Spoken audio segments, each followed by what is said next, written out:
저 여자 임신한 거 아니야? 이혼 판결이 끝난 직후 검은 양복을 입은 백만장자 남자는 법원 계단을 내려오다 그대로 얼어붙었습니다. 도로 건너편 고개를 숙인 채 택시를 잡는 한 여자. 헐거운 코트 사이로 드러난 분명한 임신한 몸. 설마 윤서영? 부정하려 했지만 심장은 이미 답을 알고 있었습니다. 그 여자는 아무 말도 하지 않았고 그 남자는 한 발짝도 다가가지 못했습니다. 그리고 그날 완벽하게 끝났다고 믿었던 이혼은 한 남자의 인생을 다시 무너뜨리기 시작합니다. 임신한 전처는 왜 홀로 도망치듯 사라졌을까? 그 아이는 과연 누구의 아이일까? 영상 시작 전 채널 구독해 주시면 재밌는 영상을 가장 먼저 받아볼 수 있습니다. 그럼 오늘의 사연 시작합니다. 서울 가정법원의 무거운 문이 열리자 차가운 바람이 복도로 스며들었습니다. 강태주가 검은 양복 차림으로 걸어 나왔습니다. 그의 얼굴은 대리석처럼 굳어 있었고 입꼬리에는 냉소적인 미소가 걸려 있었습니다. 오늘로 끝입니다, 회장님. 네, 깔끔하게 마무리됐습니다. 변호인단이 그를 에워싸며 계단을 내려갔습니다. 언론 쪽은 다 막아놨습니다. 불필요한 말 나오지 않게 관리 잘해. 회장님, 차량이 준비되어 있습니다.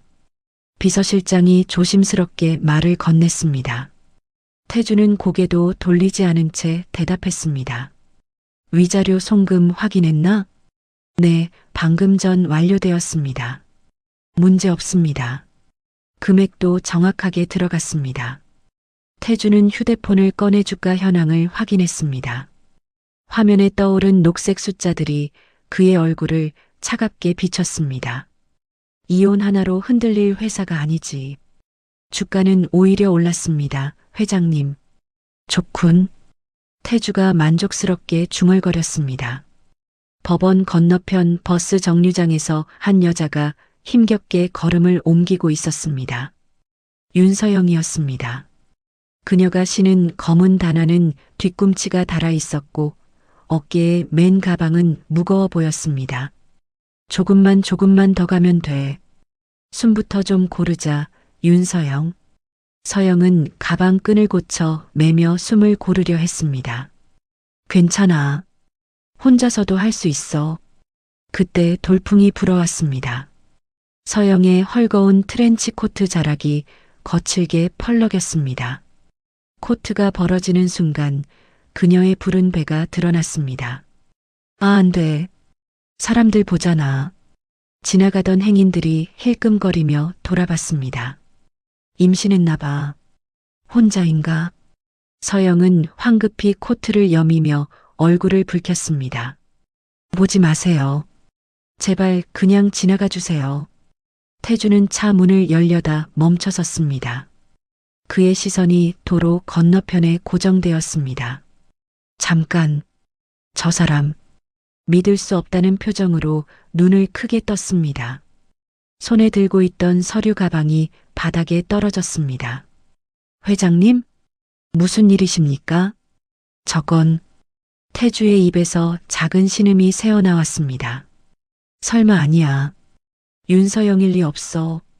비서실장이 떨어진 가방을 줍기 위해 허리를 숙였습니다. 태주의 굳은 표정을 보고 다시 일어섰습니다.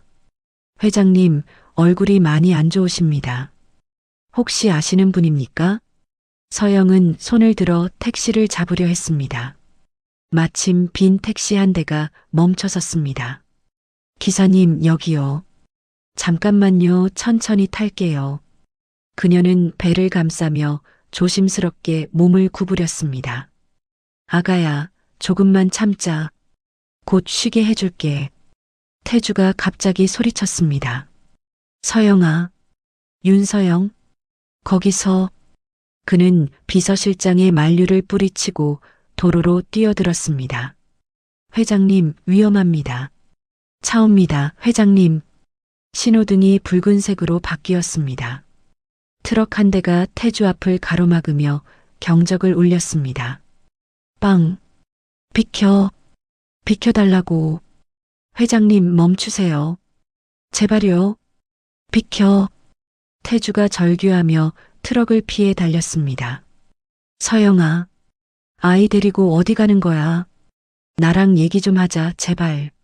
서영은 택시 뒷좌석에 몸을 구겨 넣었습니다.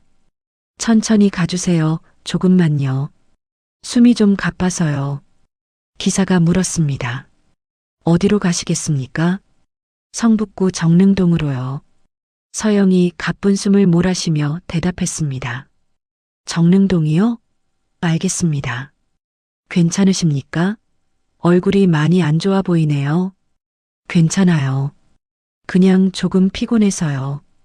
택시 문이 닫혔습니다. 후, 이제 괜찮아. 태주가 손을 뻗어 트렁크를 잡으려 했지만 손끝만 스쳤습니다. 잠깐만. 문 열어.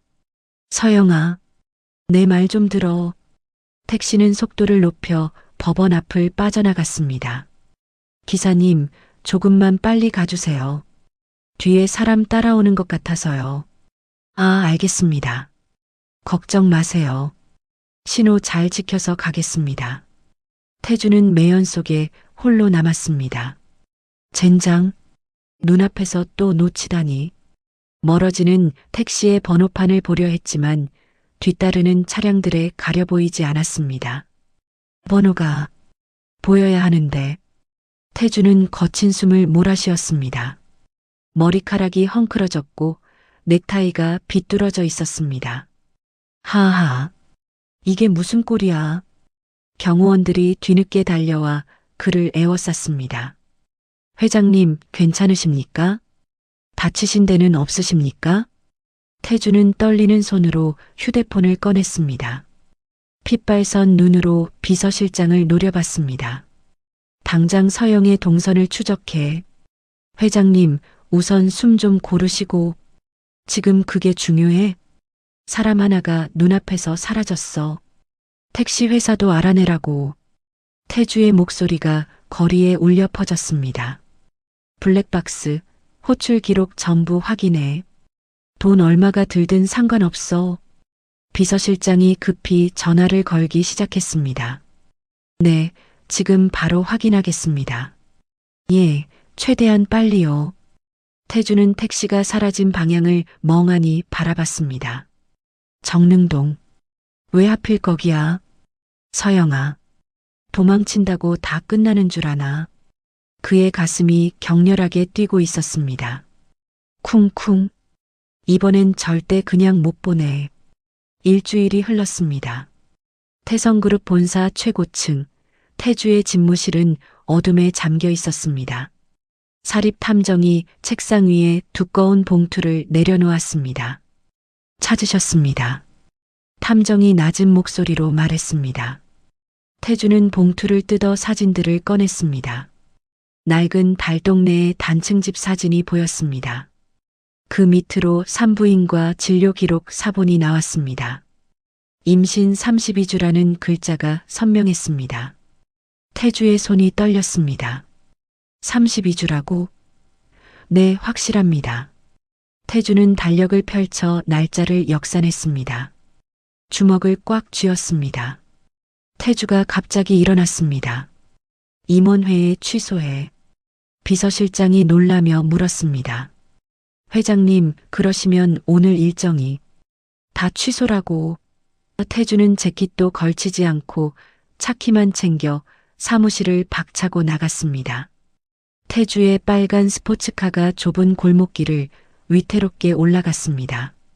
내비게이션 화면이 깜빡거렸습니다. 동네 아이들이 낯선 차 주변으로 몰려들었습니다. 우와, 람보르기니다. 진짜 비싸 보인다. 태주가 신경질적으로 경적을 울렸습니다. 차가 낡은 대문 앞에 멈춰섰습니다. 대문 너머로 라디오 소리가 들렸습니다.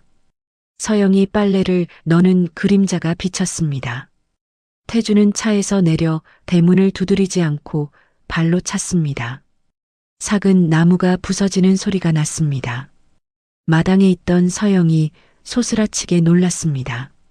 손에 들고 있던 빨래 바구니가 땅에 떨어졌습니다. 태주 씨? 서영이 믿을 수 없다는 표정으로 말했습니다. 그녀는 황급히 평상 위에 놓인 태교 일기장을 등 뒤로 감췄습니다. 태주가 성큼성큼 다가왔습니다. 서영의 부른 배를 손가락으로 가리켰습니다. 이게 뭐야? 무슨 말씀이세요? 내 핏줄을 훔쳐 도망간 도둑 같은 년. 태주의 목소리가 거칠어졌습니다. 서영이 뒤로 물러섰습니다. 도둑이라니요. 그럼 뭐야? 내 아이 맞지 않아? 서영의 표정이 차가워졌습니다. 태주의 눈을 똑바로 응시했습니다. 이 아이는 태성그룹과 상관없는 제 아이예요. 뭐라고? 당신과도 상관없고요. 태주가 격분했습니다. 서영의 손목을 낚아챘습니다. 지금 당장 따라와. 놓으세요. 서영이 있는 힘껏 그를 밀쳐냈습니다. 태주가 뒤로 물러서다 화분을 깰 뻔했습니다. 옆집 개들이 짖기 시작했습니다. 왜 이렇게 시끄러워? 이웃 주민들이 담장 너머로 고개를 내밀었습니다. 태주가 당황하며 넥타이를 거칠게 풀었습니다. 서영이 소리쳤습니다. 당장 나가세요. 안 그러면 경찰 불러요. 대문 쪽을 가리키며 떨리는 목소리로 말했습니다. 태주가 이를 갈았습니다. 좋아, 법정에서 보자. 양육권 소송 각오해. 마음대로 하세요. 태주는 마지막으로 서영의 배를 노려보고 나갔습니다. 서영은 떨리는 손으로 부서진 대문을 걸어 잠궜습니다. 그리고 주저앉아 배를 감쌌습니다. 다음 날 오후 태주는 회사 업무를 모두 취소했습니다. 언덕길 한편에 차를 세우고 서영의 집을 내려다봤습니다. 조수석에는 먹다 만 샌드위치가 놓여 있었습니다. 태주는 차창을 조금 내리고 집안의 동태를 살폈습니다. 골목 어귀에서 한 남자가 나타났습니다. 깔끔한 정장 차림의 한 손에는 딸기 상자를, 다른 손에는 아기 모빌 상자를 들고 있었습니다. 남자는 익숙한 듯 대문의 비밀번호를 눌렀습니다. 태주가 먹던 샌드위치를 차 바닥에 던져버렸습니다. 저놈이 누구야? 열린 창문을 통해 남자가 서영의 부은 다리를 마사지해주는 모습이 보였습니다. 서영이 편안하게 웃고 있었습니다. 태주의 주먹이 핸들을 꽉 움켜쥐었습니다. 남자가 가방에서 청진기를 꺼냈습니다. 서영의 배에 청진기를 대고 아이의 심장 소리를 들었습니다. 남자가 환하게 미소를 지었습니다. 태주의 인내심이 끊어졌습니다. 태주가 차 문을 박차고 나갔습니다. 대문을 열고 들어가 남자가 서영의 어깨에 손을 올리는 순간을 덮쳤습니다. 지금 뭐 하는 거야? 태주가 남자의 멱살을 잡았습니다. 마당 구석으로 밀쳤습니다. 남의 여자와 아이에게 무슨 짓이야? 남자가 당황하지 않고 태주의 팔을 꺾어 제압했습니다. 차분한 목소리로 말했습니다. 임신 중인 산모 앞에서 폭력을 쓰시면 아빠 자격이 없어요. 태주가 남자의 얼굴을 자세히 봤습니다. 어디서 본 듯한 얼굴이었습니다. 너, 혹시 과거 경쟁 프레젠테이션에서 마주쳤던 기억이 떠올랐습니다. 서영이 뛰어나왔습니다. 태주가 아닌 도연의 앞을 막아섰습니다. 태주를 쏘아보며 말했습니다. 도연 선생님은 저와 아이를 지켜준 은인이에요. 은인? 제발 우리 인생에서 사라져 주세요. 서영의 목소리가 절규에 가까웠습니다. 태주가 배신감에 몸을 떨었습니다. 물러서려는 순간 휴대폰이 울렸습니다. 비서실장의 긴급 전화였습니다. 회장님, 급히 보고 드릴 일이 있습니다. 지금 말해. 그 남자, 서도연이라고 합니다. 태주의 얼굴이 굳었습니다. S그룹 회장의 숨겨진 혼외자입니다. 뭐라고? 최근 경영 승계를 위해 움직이고 있다는 첩보가 들어왔습니다. 태주는 단순한 연적을 넘어선 라이벌이 자신의 아이 곁에 있다는 사실에 위기감을 느꼈습니다. 도연이 서영을 부축해 집 안으로 들어갔습니다. 문이 닫혔습니다. 태주는 닫힌 문과 자신의 차를 번갈아 봤습니다. 복수심에 불타는 눈빛으로 차에 올라탔습니다.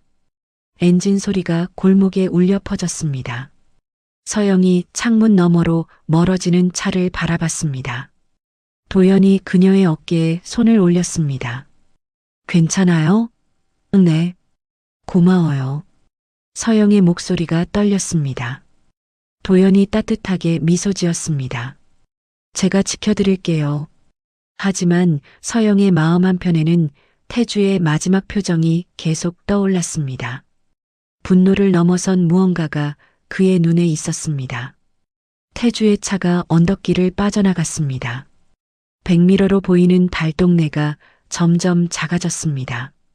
태주는 핸들을 꽉 쥔 채 이를 갈았습니다. 서도연. 그 이름을 중얼거리며 가속 페달을 밟았습니다. 며칠 뒤 기록적인 폭우가 쏟아지던 밤이었습니다. 하늘에 구멍이 뚫린 듯 빗물이 쏟아졌습니다. 달동네의 낡은 축대가 무너질 듯 위태로웠습니다. 태주의 차 와이퍼가 쉴 새 없이 움직였습니다. 빗소리에 묻혀 집안의 동태를 살피기 어려웠습니다. 태주는 차창을 조금 내리고 귀를 기울였습니다. 방 안에서 서영이 갑작스러운 복통을 느꼈습니다. 배가 바위처럼 단단해졌습니다. 아, 아파. 다리 사이로 뜨거운 액체가 흘렀습니다. 양수가 터진 것이었습니다. 서영이 비명을 질렀습니다. 떨리는 손으로 119에 전화를 걸었습니다. 하지만 폭우로 인한 기지국 장애로 통신이 연결되지 않았습니다. 안 돼. 제발. 서영은 극심한 통증을 참으며 문으로 기어갔습니다. 도움을 요청하기 위해 빗속으로 나왔습니다. 대문 앞 계단에서 발이 미끄러졌습니다. 서영이 흙탕물 속에 쓰러졌습니다. 배를 감싸쥐고 신음했습니다. 번개가 치는 순간 태주가 그 모습을 발견했습니다. 서영아. 태주가 차 문을 열고 뛰쳐나갔습니다. 빗물과 진흙범벅이 된 서영을 안아 올렸습니다. 서영의 몸이 얼음처럼 차가웠습니다. 태주가 공포에 떨었습니다. 서영아, 정신 차려. 서영을 뒷좌석에 눕혔습니다. 자신의 재킷을 벗어 덮어줬습니다. 운전석으로 뛰어들어 시동을 걸었습니다. 도로 곳곳이 침수되어 있었습니다. 차바퀴가 헛돌았습니다. 태주는 핸들을 꽉 쥐고 인도를 침범하며 필사적으로 운전했습니다. 조금만 참아, 서영아. 뒷좌석에서 서영의 신음소리가 들렸습니다. 태주의 등에 식은땀이 흘렀습니다. 응급실 앞에 차를 급정거시켰습니다. 태주는 의료진이 오기도 전에 서영을 안고 뛰어들어갔습니다. 살려주세요. 울부짖는 태주의 목소리가 응급실에 울려 퍼졌습니다. 의료진이 서영을 이동식 침대에 실었습니다. 긴급 수술실로 향했습니다. 태주가 그 뒤를 따랐습니다. 피와 흙탕물로 엉망이 된 채였습니다. 수술실 문이 닫혔습니다. 수술 중 램프가 켜졌습니다. 태주는 벽에 기대어 주저앉았습니다. 떨리는 손을 모으고 처음으로 신에게 기도했습니다. 제발, 제발. 눈물이 흘렀습니다. 복도에는 태주의 흐느낌만 울려 퍼졌습니다. 몇 시간이 지났습니다. 의사가 나왔습니다. 산모와 아이 모두 위험한 고비를 넘겼습니다. 태주의 다리에 힘이 풀렸습니다. 바닥에 주저앉았습니다. 정말요? 네, 다행히 큰 이상은 없습니다. 태주가 안도의 한숨을 내쉬었습니다. 일반 병실로 옮겨진 서영이 눈을 떴습니다. 태주는 침대 난간에 머리를 박고 서영의 손을 꽉 잡은 채 잠들어 있었습니다. 젖은 옷과 헝클어진 머리카락이 보였습니다. 서영은 태주의 손의 온기를 느꼈습니다. 복잡한 표정으로 창밖에 갠 하늘을 바라봤습니다. 마음 한편이 따뜻해졌습니다. 2달 후 강남의 펜트하우스 앞으로 이삿짐 트럭이 줄지어 섰습니다. 태주는 직접 아기 침대 박스를 나르며 땀을 흘렸습니다. 조심해서 옮겨. 작업자들에게 소리쳤습니다. 서울 외곽의 공기 좋은 전원주택에서 태주는 서툰 솜씨로 아기방 벽지를 발랐습니다. 풀이 손가락에 묻었습니다. 서영이 다가와 물었습니다. 괜찮아요? 어때? 잘하고 있지? 태주가 칭찬을 갈구하는 표정으로 돌아봤습니다. 서영이 웃으며 고개를 끄덕였습니다. 태성그룹 비서진들이 결제 서류를 들고 전원주택을 찾았습니다. 앞치마를 두르고 젖병을 소독하는 태주의 모습을 보고 경악했습니다. 회장님, 이건 저희가. 됐어. 내가 할 거야. 태주가 젖병을 들어 올리며 뿌듯해했습니다. 비서들이 서로 눈을 마주쳤습니다. 회장님이 정말 달라지셨네요. 그들이 속삭였습니다. 밤이 되었습니다. 아이가 울음을 터뜨렸습니다. 태주가 서영보다 먼저 일어났습니다. 아이를 안고 거실을 서성이며 자장가를 흥얼거렸습니다. 자장자장 우리 아가. 아이의 울음이 점점 잦아들었습니다. 서영이 문틈으로 그 모습을 지켜봤습니다. 과거에 차가웠던 남편이 아닌 아이 아빠로서의 그를 보았습니다. 마음이 조금씩 열리기 시작했습니다. 어느 날 오후 현관벨이 울렸습니다.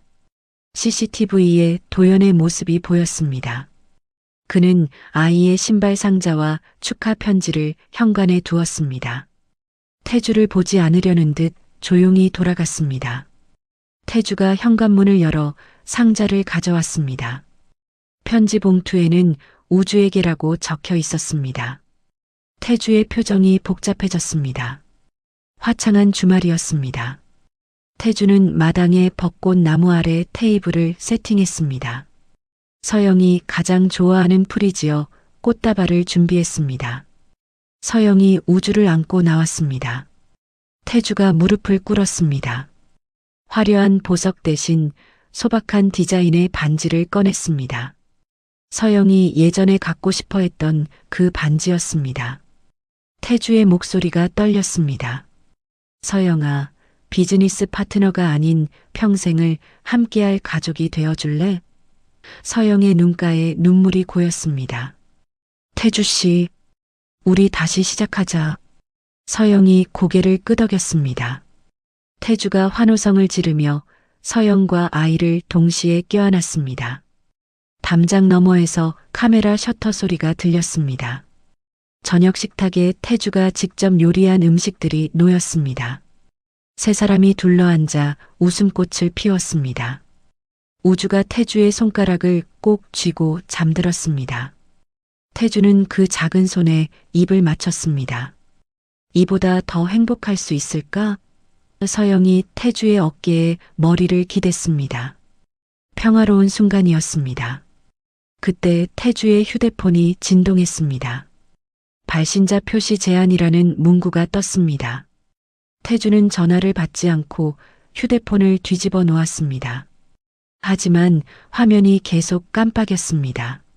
아이의 첫 돌잔치 준비가 한창이던 어느 날 태성그룹 본사 로비로 검찰 수사관들이 들이닥쳤습니다. 직원들이 막아서려 했지만 수사관들은 엘리베이터를 점거했습니다. 회장실 문이 열렸습니다. 수사관이 압수수색 영장을 제시했습니다. 강태주 회장님이시죠? 태주의 컴퓨터와 서류들이 박스에 담기기 시작했습니다. 동시에 뉴스 속보가 터졌습니다. 태성그룹 회장의 숨겨진 혼외자라는 자극적인 타이틀이었습니다. 인터넷 댓글창이 들끓었습니다. 집에서 서영이 우주에게 이유식을 먹이고 있었습니다. 갑자기 우주의 얼굴이 파랗게 질렸습니다. 숨을 쉬지 못했습니다. 서영이 비명을 지르며 119에 신고했습니다. 아가야, 아가야. 우주의 몸이 축 늘어졌습니다. 보고를 받은 태주는 검찰의 저지를 뿌리쳤습니다. 몸싸움을 벌이며 집무실을 빠져나갔습니다. 놓으세요. 내 아들이 위험해요.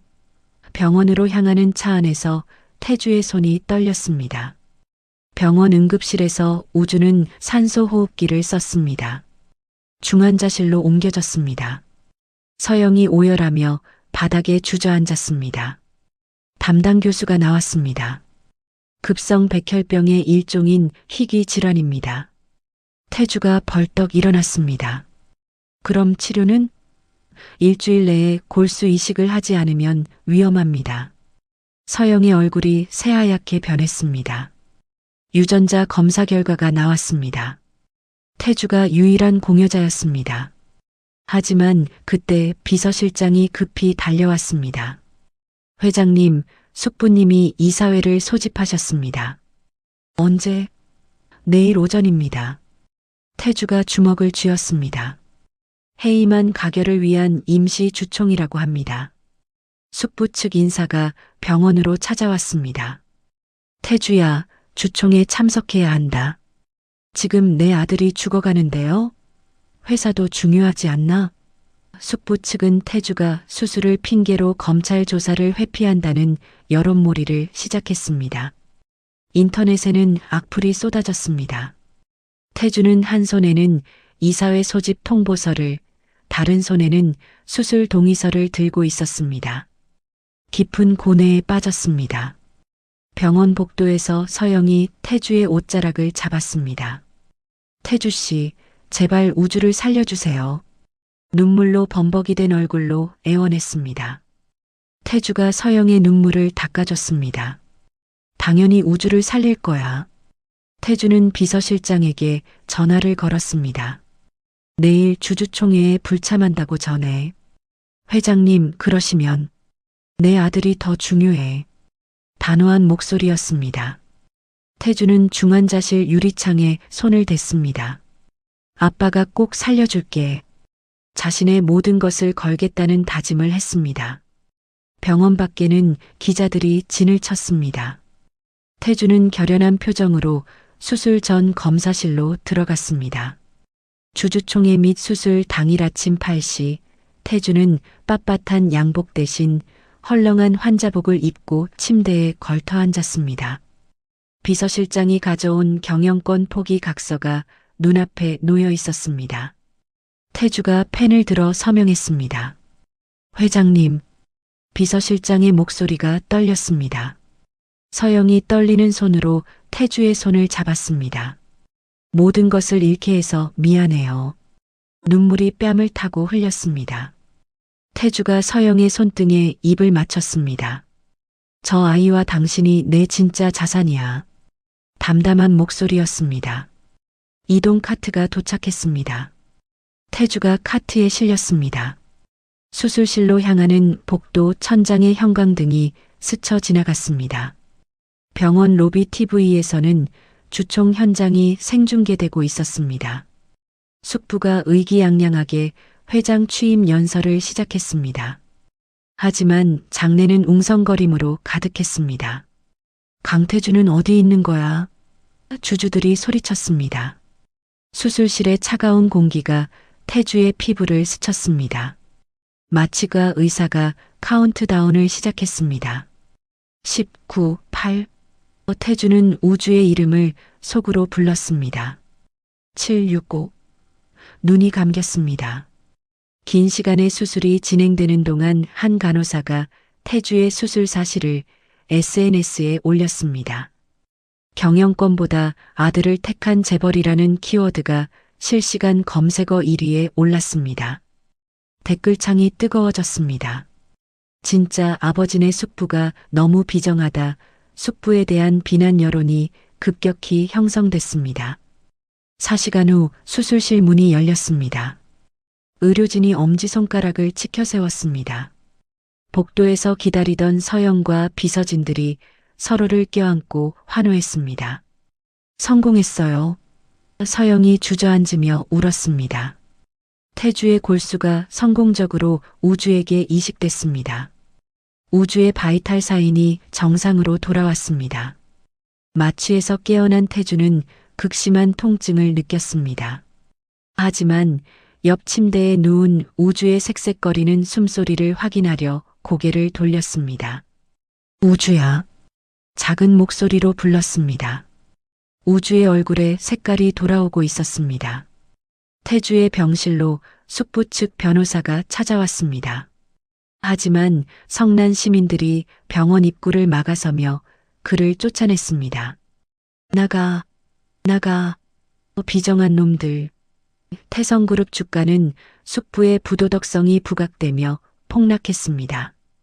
이사회는 여론의 압박에 못 이겨 숙부의 회장 선임을 보류했습니다. 서영이 수척해진 태주의 얼굴을 물수건으로 닦아줬습니다. 고마워요. 반복해서 말했습니다. 태주가 약한 미소를 지었습니다. 우리 가족이니까. 병실 창밖으로 따스한 햇살이 쏟아져 들어왔습니다. 태주는 모든 짐을 내려놓은 듯 가장 편안한 표정으로 잠이 들었습니다.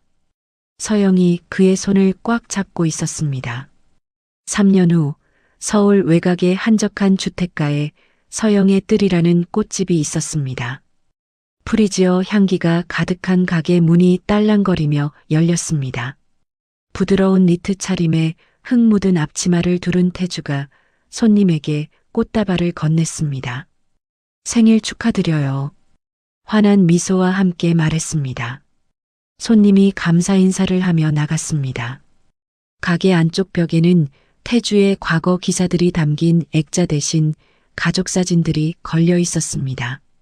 우주가 그린 삐뚤빼뚤한 그림도 자랑스럽게 걸려 있었습니다. 노란 유치원 버스가 가게 앞에 멈췄습니다. 태주를 꼭 닮은 4살배기 우주가 뛰어내렸습니다. 아빠, 큰 소리로 외치며 달려왔습니다. 태주는 하던 일을 멈추고 뛰어나갔습니다. 우주를 번쩍 안아 올려 비행기를 태워줬습니다. 우리 아들 왔구나. 우주의 까르르 웃는 소리가 거리에 울렸습니다. 가게 안쪽에서 나온 서영이 두 사람의 모습을 흐뭇하게 바라봤습니다. 오늘 저녁은 아빠가 좋아하는 된장찌개야. 따뜻한 목소리로 말했습니다. 고급 세단이 가게 앞에 멈췄습니다. 옛 비서실장이 정장 차림으로 내렸습니다. 현재는 태성그룹 전무였습니다. 태주에게 명함을 건네며 조심스럽게 말했습니다. 회장님, 경영 복귀를 고려해 보시지 않으시겠습니까? 이제 그런 호칭은 맞지 않아요. 태주가 명함을 정중히 돌려줬습니다. 지금 심고 있는 튤립 구근이 더 중요해요. 웃어넘겼습니다. 전무가 아쉬운 표정으로 돌아갔습니다. 태주는 우주의 손을 잡고 동네 공원으로 산책을 나갔습니다. 우주가 개미떼를 가리키며 말했습니다. 아빠, 개미들이 뭐 하는 거야? 집을 짓고 있나 보다. 태주가 아들의 눈높이에 맞춰 앉았습니다. 구름의 모양을 함께 들여다봤습니다. 시계 대신 아이의 눈높이에 맞춰 시간을 보냈습니다. 해질녘 세 식구가 좁지만 아늑한 식탁에 둘러앉았습니다. 김이 모락모락 나는 된장찌개를 함께 먹었습니다. 오늘 유치원에서 뭐 했어? 서영이 우주에게 물었습니다. 그림 그렸어요. 아빠 얼굴. 우주가 신나게 대답했습니다. 태주와 서영이 웃었습니다. 우주를 재우고 나온 태주와 서영이 테라스 의자에 나란히 앉았습니다. 맥주 한 캔을 나눠 마셨습니다. 태주가 밤하늘에 뜬 별 하나를 가리켰습니다. 과거 화려했던 빌딩 숲의 야경보다 저 별 하나가 더 빛나 보여. 서영이 태주의 어깨에 머리를 기댔습니다. 태주는 서영의 어깨를 감싸 안으며 깊어가는 밤의 정적을 즐겼습니다. 나는 비로소 세상에서 가장 부유한 남자가 되었다. 태주의 마음속 독백이었습니다. 서로를 마주보고 웃는 부부의 모습이 별빛 아래 빛났습니다. 강태주와 윤서영의 이야기가 이렇게 막을 내립니다. 화려한 재벌가의 권력과 부를 모두 버리고 진정한 사랑과 가족을 택한 한 남자의 여정이었습니다. 태주는 모든 것을 가졌지만 공허했던 삶에서 벗어나 가장 소중한 것들을 발견했습니다. 아이를 위해 경영권을 포기한 그 순간, 그는 비로소 진짜 아버지가 되었고 진짜 남편이 되었습니다. 서영 역시 상처받은 마음을 치유하고 다시 사랑할 용기를 얻었습니다. 작은 꽃집에서 평범하지만 따뜻한 일상을 살아가는 가족의 모습에서 우리는 진정한 행복이 무엇인지 깨닫게 됩니다. 세상의 모든 부와 명예보다도 소중한 사람들과 함께하는 시간, 그것이야말로 가장 값진 보물이라는 메시지를 전해주는 이야기였습니다. 이야기를 끝까지 들어주신 분이 계시다면 잘 들었다고 댓글 하나만 남겨주세요. 감사합니다.